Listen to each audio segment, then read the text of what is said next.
ہے مسجد نبوی میں ہو کر بے کس و مضطر جناب فاطمہ زہرا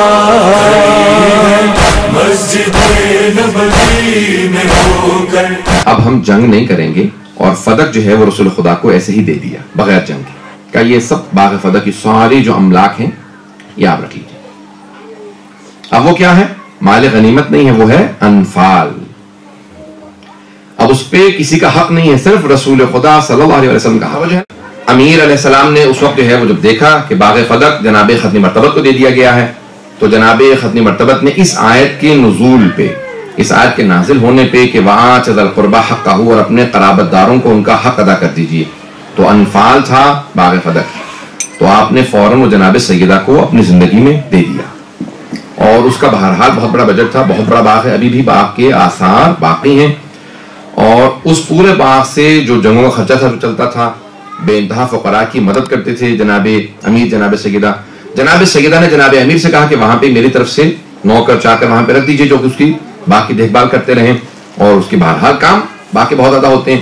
تو جناب گرامی وہاں پہ مولا نے اپنے ملازم رکھے، کام ہونے لگا، وقت گزرتا رہا، جناب ختمی مرتبہ کا 11 ہجری میں وصال ہوا، اور اس کے بعد اب پھر باغ فدق کا مسئلہ فوراً چھڑا۔ جیسے ہی صحیح بخاری کے اندر الفاظ یہ ہیں کہ جیسے ہی جناب ختمی مرتبہ کے بعد خلافت پہلے خلیفہ کے ہاتھوں میں چلی گئی، تو اس نے فوراً وہاں سے کہا کہ باغ فدق سے ملازمین کو ہٹا دیا جائے جناب امیر علیہ السلام کے، میرے جو کارندے ہیں وہ وہاں چلے جائیں اور وہاں پہ وہ کام کریں اور اس کے اوپر قبضہ کر لیں، اور آئندہ جو بھی اس کی انکم ہوگی، جو آمدن ہوگی اس کی، وہ حکومت کے کھاتے میں آئے گی، مجھے ملے گی، اور جناب امیر علیہ السلام کو جناب سیدہ کو محروم کر دیا جائے۔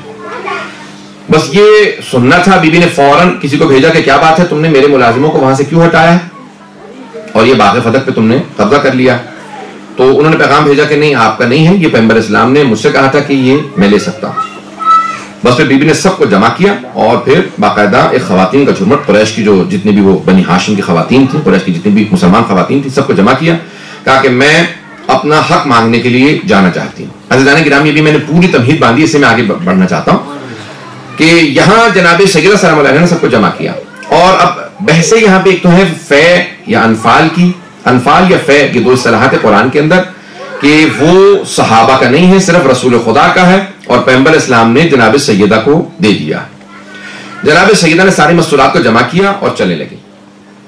مورخین نے واقعے کو سب نے لکھا، شیعہ سنی سب مورخین نے لکھا کہ جناب سیدہ نے اپنی جو ابا تھی وہ سر پہ لی اور فوراً سب کو جمع کیا، ساری چاروں طرف مستورات ہیں، سب سے کہا میرے ساتھ چلو، میں جا کے مطالبہ کرنا چاہتی ہوں۔ اس سے پہلے کہ میں بات کو آگے بڑھاؤں، یہاں پہ روک کے ابن ابی الحدید معتزلی نام سن رکھا ہوگا آپ لوگوں نے، جنہوں نے نہج البلاغہ کی شرح لکھی ہے، شرح نہج البلاغہ 20 جلدوں میں لکھی ہے، اور ان کے استاد تھے، وہ کہتے ہیں میں نے اپنے استاد سے سوال کیا ابن ابی الحدید معتزلی نے کہ کیا ایسا مسئلہ تھا کہ پہلے خلیفہ نے بی بی کو فدق کا مطالبہ کرنے کے باوجود بھی باغ فدق واپس نہیں کیا، ایسا کیا مسئلہ تھا؟ تو انہوں نے کہا کہ دیکھو میں تمہیں ایک واقعہ سناتا ہوں، اس سے بات آسان ہو جائے گی سمجھنا۔ کہ کیا تھا؟ کہا کہ ایک کلاس روم میں کئی بچے بیٹھے ہوئے تھے، تو استاد نے ایک بچے سے کہا کہو الف، بچے نے الف نہیں کہا، پھر دوبارہ کہا کہو الف، 3-4 مرتبہ دہرایا، بچے نے الف نہیں کہا۔ اس استاد نے جو ہے وہ پرانا زمانہ تھا، مارنے کی اجازت تھی، بچے کو ایک باقاعدہ تھپڑ رسید کیا، کہا کہ بھئی تم اتنے نالائق ہو، تمہیں الف تک نہیں آتا، یہ کہا اور آگے بڑھ گیا۔ اس بچے کے ساتھ اور بچہ بیٹھا تھا، اس نے سوال کیا، اس نے کہا واقعا تم اتنے نالائق ہو، تمہیں الف تک نہیں کہنا آتا؟ اس نے کہا ایسی بات نہیں ہے، مجھے الف کہنا آتا ہے، اس کے بعد پھر میں جانتا ہوں کہ با ہے، سا ہے، جیم، ہا، خا، عربی کے وہ استاد تھے، کہ یہ مجھے دال تک سارے حروف آتے ہیں لیکن دال کے بعد کے حروف نہیں آتے۔ کہا تو تم نے الف کیوں نہیں کہا؟ کہ اگر میں الف کہہ دیتا تو وہ مجھے یہ تک لے کے جاتا، یہ تک جانا پڑتا، لیکن میں نے کہا میں الف ہی کو نہیں مانوں گا تاکہ بے کی نوبت نہ آئے، نہ بے کی نوبت آئے گی، نہ یہ پھر یہ کی نوبت آئے گی، کہ میں الف پہ رک گیا۔ عزیزان گرامی، ابن ابی الحدید معتزلی کہتا ہے کہ اس کے استاد نے کہا کہ جناب سیدہ نے اگر مطالبہ کیا نا فدق کا، اور پہلا خلیفہ کہہ دیتا کہ ہاں میں مانتا ہوں یہ آپ کا ہے، ہم نے غصب کیا تھا، تو عزیزان گرامی وہ کہتا کہ یہاں پہ بات رکنے والی نہیں تھی، یہ بات شروع یہاں سے ہو رہی تھی کہ جناب سیدہ نے صرف فدق کا مطالبہ نہیں کیا تھا، اگر کہہ دیتے کہ حسنین کے صدقے میں ہمیں دے دیجئے تو بی بی ویسے ہی صدقہ اتار دیتی کہ مسئلہ فدق کا نہیں تھا، جانتے تھے کہ یہاں سے شروع ہو رہا ہے، معاملہ شروع ہوگا، خلافت تک جائے گا، سارے معاملات کھلتے چلے جائیں گے، پہلی بات کو نہ مانو تاکہ آخری بات کی نوبت نہ آئے۔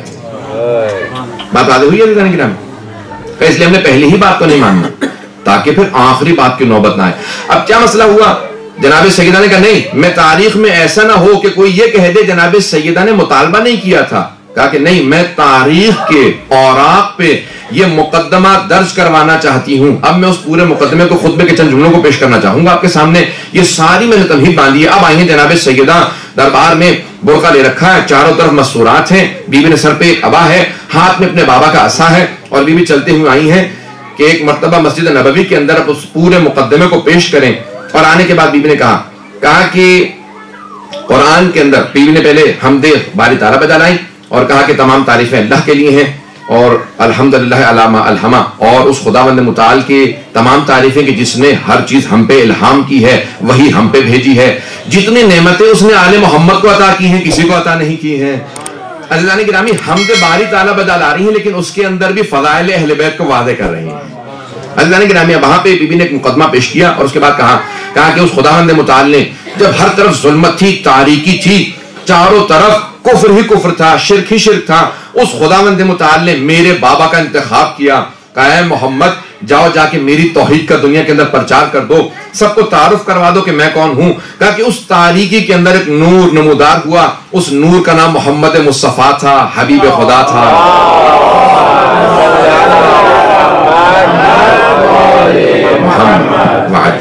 خطبہ سننے کے موڈ میں ہیں آپ لوگ عزیزان گرامی؟ بی بی نے اس خطبے کے جملوں کو شروع کیا اور کہا کہ دیکھو اے عربو، تم لوگ جانتے ہی نہیں تھے پاکیزگی کیا چیز ہے۔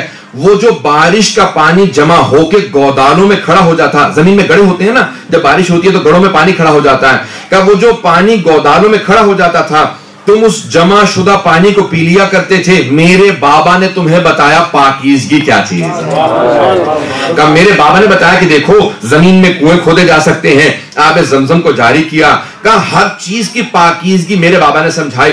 کہا کہ دیکھو تم لوگ کچھ نہیں جانتے تھے، جب سارے کے سارے دنیا کے بھیڑیے جمع ہو جاتے تھے، بیبی نے الفاظ استعمال کیے ہیں کہ جو بھیڑیے وولفز، اب مجھے نہیں معلوم جرمن میں کیا کہتے ہیں، کہ جتنے بھی بھیڑیے گورگھا یہ سارے کے سارے حملے کرتے تھے نا تم پہ، تو تم سب کے سب چاروں طرف سے ترس کھا کے ڈر کے بیٹھ جاتے تھے کہ وہ میرے ابن عم تھے، علی ابن ابی طالب تھے، کہ جتنے عرب کے بھیڑیے تھے جب وہ حملے کرتے تھے تو ایک اللہ کا شیر تھا، علی ابن ابی طالب۔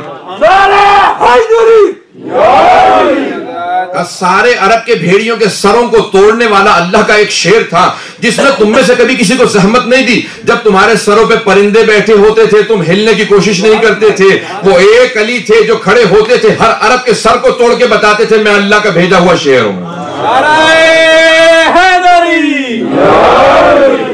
اب جناب خاتون جنت نے تعارف کروایا، پہلے اپنے بابا کا تعارف کروایا، کہا کہ ہر تاریخ کے اندر کہا اگر ایک نور نظر آ رہا تھا وہ حبیب خدا کا نور تھا۔ انہوں نے قرآن کو اس طرح سے پہنچایا جس طرح پہنچانے کا حق تھا، واجبات کو اس لیے دیا تاکہ تم اپنے آپ کو تقویت دے سکو، نماز کو واجب قرار دیا تاکہ تکبر سے بچ سکو، روزے کو واجب قرار دیا تاکہ تمہاری صحت بحال ہو سکے، زکوٰۃ و خمس کو واجب قرار دیا تاکہ تمہارے رزق میں نمو ہو، تمہارا رزق آگے بڑھے، برکت کا سبب بنے، حج کو واجب قرار دیا تاکہ پوری دنیا کے اوپر مسلمانوں کا روب بیٹھ جا کے اتنے مسلمان ہر سال جمع ہو جاتے ہیں۔ عزیزان گرامی، بیبی نے ساری عبادات کے فلسفے کو سمجھایا ہے کہ مسلمانوں کی عزت کی خاطر جہاد کو واجب قرار دیا، کہ جہاد کے اندر سب سے بڑے مجاہد کا نام علی تھا۔ عزیزان گرامی، بی بی تعارف کروا رہی ہیں کہ جب سارے کے سارے ظلمت و تاریکیوں کے اندر جب ہم اہل بیت علیہ السلام کی ولایت کو واجب قرار دیا تو وہ تمہیں فرقہ واریت سے بچانے کے لیے۔ عزیزان گرامی، اگر آج بھی فرقہ واریت سے بچنا ہے تو اہل بیت کو مان لیں، کہ ہم اہل بیت کی ولایت کو واجب قرار دیا کہ دیکھو فرقہ واریت سے بچ جاؤ۔ امان من الفرقہ، امان ہے، فرقہ یعنی تفرقے سے، فرقہ بازی سے، فرقہ بازی سے بچانے کے لیے اللہ نے ہماری ولایت کو تم پہ واجب قرار دیا۔ عزیزان گرامی، اب بیوی نے خطبہ دینا شروع کیا، اور پھر ایک مرتبہ بیوی نے مجمع کو خطاب جب کر رہی تھی، ہر مجمع کا آدمی بہت روب سے سن رہا تھا، سناٹا ایسا تھا کہ اگر کوئی سوئی گر جائے تو محسوس یہ ہو کہ یہاں پہ آواز آنے والی ہے۔ عزیزان گرامی، جب بی بی چل رہی تھی نا تو زمین قدموں کے بوسے دے رہی تھی، آسمان سے لبیک کی آوازیں آ رہی تھی، سارا مجمع اس طرح سے چھٹ رہا تھا جیسے عصمت کبریٰ کا پیکر ہو۔ جیسے ہی جناب خاتون جنت مسجد نبوی میں آئے تو سارے مجمع پہ ایک روب طاری تھا، نگاہیں زمین پہ گڑی ہوئی تھی، محسوس یہ ہو رہا تھا میدان محشر میں اللہ نے بلوایا۔ عزیزان گرامی، اس مقام پہ جناب خاتون جنت نے جب خطبہ دیا، اب ہر آدمی گواہی دے رہا تھا کہ آج ہمیں دوبارہ رسول خدا کی یاد تازہ ہو گئی ہے، جس طرح حبیب خدا خطبے دیتے تھے آج خاتون جنت ویسا ہی خطبہ دے رہی ہے۔ بی بی کی فصاحت و بلاغات النساء کتاب کے اندر سب سے پہلے بی بی کا خطبہ درج کیا گیا۔ عزیزان گرامی، بی بی نے بہت فصیح و بلیغ خطبہ دیا، اس خطبے کے اندر بی بی نے جملے کہے، اور جملوں میں کہنے کے بعد ایک مرتبہ بی بی سارے مجمع کو مخاطب ہونے کے بعد ایک مرتبہ جو ممبر پہ یا تخت پہ بیٹھا تھا، ممبر تب تک ممبر ہے جب آل رسول کے پاس ہو، اور پھر اگر آل رسول سے چھین لیا جائے تو پھر ممبر نہیں رہتا، تخت بن جاتا ہے۔ عزیزان گرامی، بی بی نے فوراً تخت کی طرف رخ کیا اور ایک مرتبہ مخاطب ہوگا، یبن ابی قحافہ۔ عزیزان گرامی، عجیب انداز ہے، 18 برس کا سن ہے بی بی کا، لیکن خطبے کا انداز یہ ہے کہ کائنات کی ملکہ کلام کر رہی ہے کہ یبن ابی قحافہ، اے ابو قحافہ کے بیٹے، جیتا بشیء فریہ، کیا تو اسلام کے اندر نئی بدعت کو لے کے آیا ہے؟ کیا ارث ابو کا ولا ارث ابی، کیا تو اپنے باپ کا وارث ہے، میں اپنے بابا کے وارث نہیں ہو سکتی؟ اللہ اکبر، بی بی کا کیسا انداز ہے۔ اور فوراً بی بی نے خطبہ شروع کیا، بی بی نے کہا دیکھ، ہر انسان اپنے ماں باپ کا وارث ہوتا ہے، کہ میں اپنے بابا کی وارث ہوں۔ تو بی بی نے میراث کا مقدمہ کیا، دوسرا بی بی نے انفال اور فے کا مقدمہ کیا، تیسرے بی بی نے خمس کا، کہا کہ کسی ایک کو بھی رد کرے تو باقی دونوں باتیں ہیں۔ عزیزان گرامی، بی بی نے سارے کے سارے مقدمے دائر کر دیے، پتہ نہیں میں واضح کر پایا ہوں یا نہیں، کہ اگر خمس کو مانتا ہے تو میں رسول خدا کی قریبی ترین ہوں، قرابت دار ہوں، اگر فے اور انفال کو مانتا ہے تو رسول خدا نے اپنی زندگی میں مجھے دے دیا باقی خدق، اور تیسرے اگر میراث کو مانتا ہے تو اپنے بابا کی صرف میں ایک وارث ہوں، اگر اور بیٹیاں ہوتی تو وہ بھی کہتی ہیں کہ ہم بھی موجود ہیں۔ عزیزان گرامی، کسی اور کا نہ بولنا اس بات کی علامت ہے کہ جناب خاتون جنت صرف ایک ہی وارث تھی۔ صلوات پڑھیں محمد و آل محمد۔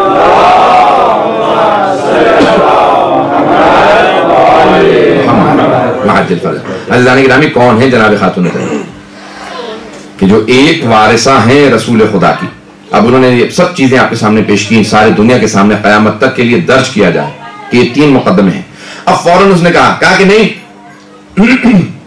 رسول خدا نے مجھ سے کہا تھا کہ ہمارا کوئی وارث نہیں ہوتا۔ بیوی نے فوراً کہا اچھا، میرے بابا نے کہا تھا۔